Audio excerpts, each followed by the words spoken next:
How long does it take for one person, alone, to remove a glass from any car? Not long, 8 to 10 minutes in average. That's right, if the tool of choice is Rollout 2000. Rollout 2000 works in a simple, safe and environmentally friendly manner. No batteries, no fuel, still effective. With only one person needed for a removal, you'll save both capacity and time. Rollout 2000 is user-friendly, ergonomical for the body, and since no heating process is needed, the air inside your workshop will always be fresh. The tool is good for the environment.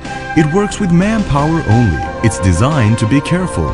You'll be able to reuse the glasses you removed.